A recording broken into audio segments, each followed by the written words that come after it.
Hey everyone, welcome to Product Review Room, Cooking Products Edition. For those of you who are new here, I'm Zach, and in this series, we explore some of the top cooking and kitchen products out there.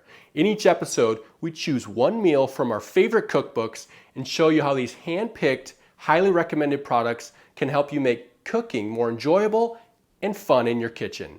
And we'll show you how they hold up in the kitchen so you can buy with confidence before you make your purchase. As always, I'll link all the products below in the description for easy access. Now let's get cooking! Here's a sneak peek at the recipe we made. It's from the Half-Baked Harvest Cookbook, one of our favorites, and this is the Sage Brown Butter Lemon Pasta.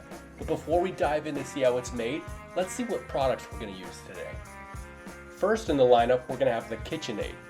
And of course, next we're going to have the Half-Baked Harvest Cookbook. Then we're going to have the Henkel's premium quality 15-piece knife set with a block. Then we're going to have the Albert & Grace adjustable cookbook stand. Then we got the DeLarlo tri-ply stainless steel wok. And last but not least, we're going to have the new sets pasta maker attachment for the KitchenAid. Now let's dive in. This was just a simple pasta recipe that I follow. It's going to be 2 cups flour, 3 eggs, a teaspoon of salt, and a tablespoon of olive oil. And you're going to knead it together. You can use a mixer, or I like to use this scraper. Honestly, if you haven't made homemade pasta dough, it's so easy if you have this new sets roller and spaghetti maker. It's so much better than store-bought. It's fresh, the noodles cook quicker, it's awesome. So now we're just going to knead this for 10 minutes to let all the ingredients bind together, and you'll knead it. And then we'll get out our roller. Next, we're going to want to tri-fold this 3 times. And by that, I mean you roll it out flat, then you'll fold it on itself 3 times so it has 3 folds. And then you'll roll it out again and repeat that process 3 times. This will help everything bind together even more. And then once you're done with that, you will cut it up into 3 sections and plastic wrap it and put it in the fridge so that way it can kind of cool down a bit before you put it in your pasta maker. You can skip that step if you want. You can go right to putting it in your pasta maker. It's up to you, but I like to let it cool down just a bit. It helps it as it goes through the pasta maker not to stick or get too warm and fall apart. So let's keep rolling.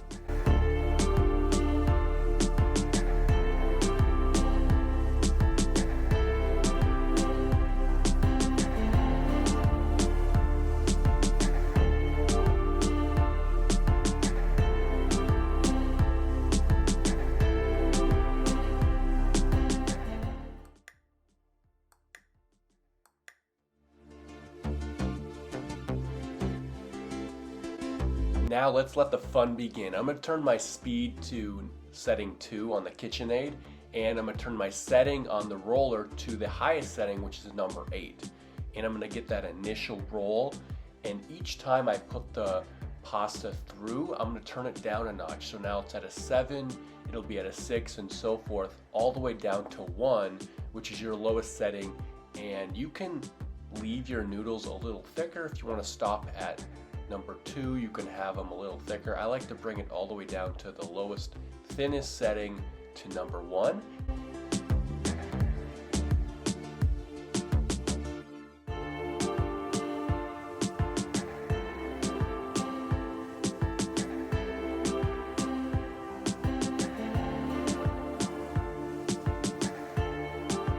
Something to keep in mind is to always have support on the pasta so it doesn't stretch and get thin in different areas. You want this to be as even as possible in the roller to do its job and not stretch the dough when you push or pull on the pasta. So I'm guiding it, I'm not pulling it. Just keep that in mind as you use the roller.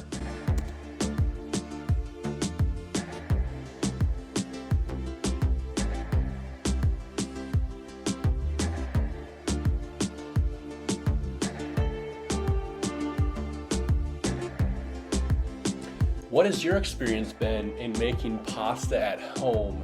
Let us know in the comments below how you've made pasta at home, if you hand rolled it or if you use any other kind of roller products like this. We'd love to know what other products are out there, and we can check those out and compare them as well. Let's keep on rolling.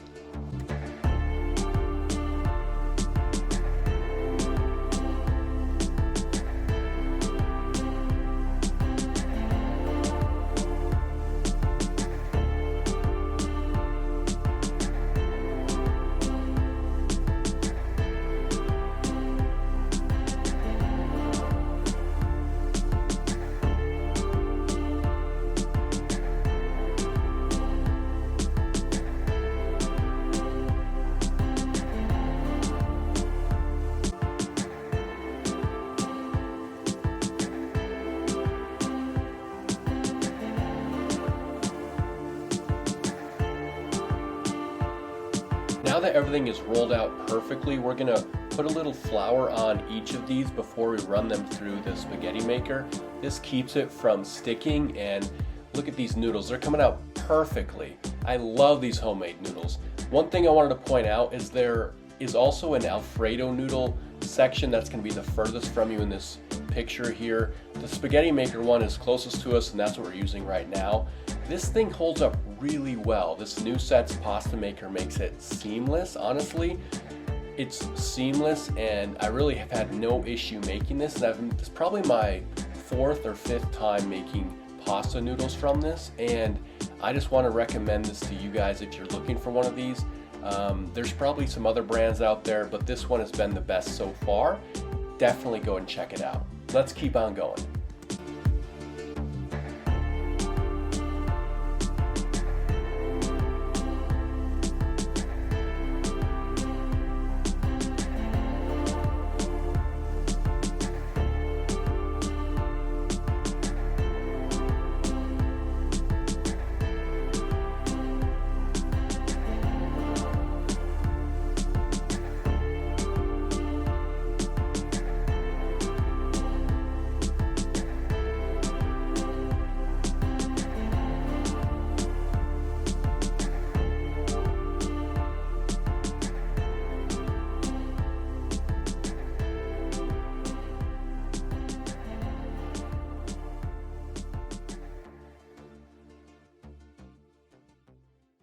I went ahead and dropped those in the hot boiling water. That usually takes about 2 to 3 minutes. So while those were cooking, I went outside to our little garden, grabbed some fresh tomatoes. We're gonna add those as well. The recipe calls for cherry tomatoes, but I'm gonna cut up these and add these. I grabbed some basil. I love our fresh basil. We got crazy amounts of basil coming out of our garden. Definitely always adding that into almost every single dish when it comes to pasta. Now let's go ahead and chop up these tomatoes and let's keep on cooking.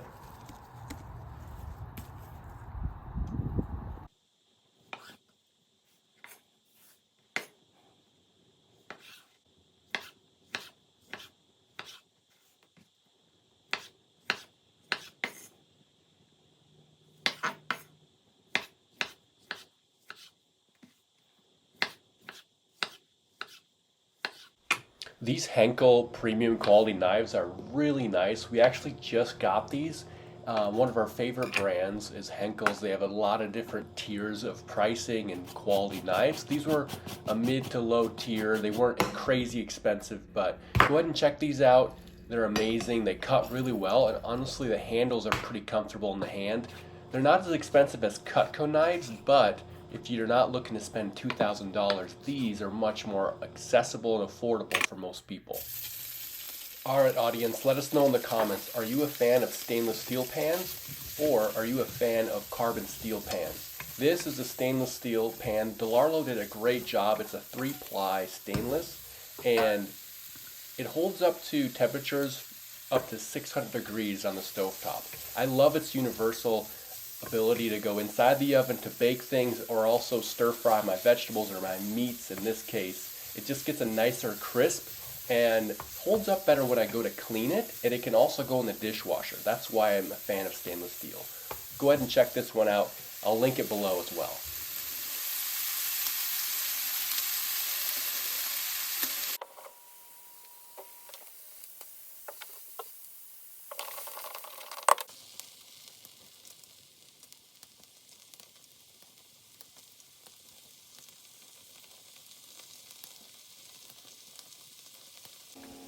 So I can't tell you exactly what's in this recipe, so go ahead and check out the Half-Baked Harvest Cookbook.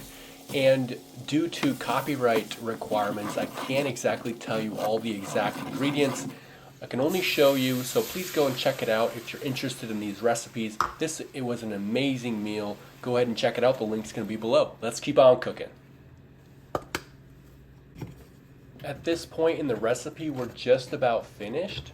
We're gonna go ahead and add some of the remaining ingredients like the cheeses, and we're gonna stir this. You're almost making an Alfredo sauce with this, but not quite as thick.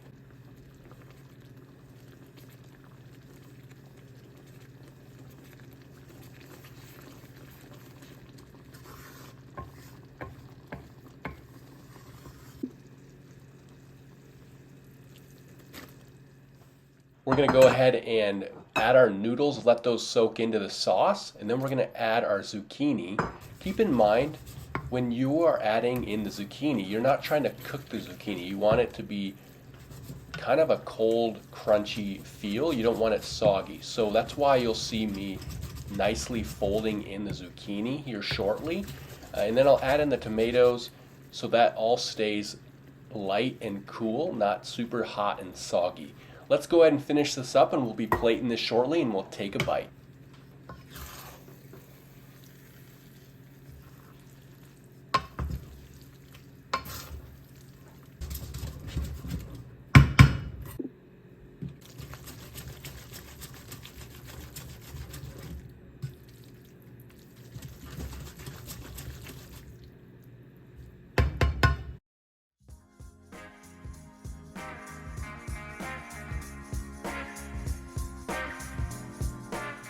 Right here, I'm just trying to get that award-winning bite. I'm gathering some prosciutto, some tomato, some zucchini, and a good stretch of that noodles and sauce. Let's give this a try.